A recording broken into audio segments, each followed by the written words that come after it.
So these pond edges have to be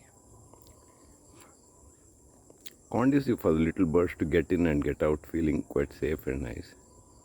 So there they found a little entrance. So go in quickly, have a shower, scoot out while the parents or the companions are keeping watch.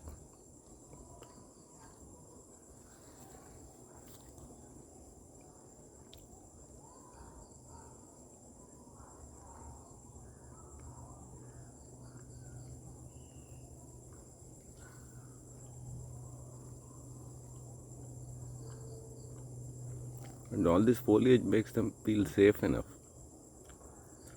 from predators and all, because they're vulnerable when they get into the water.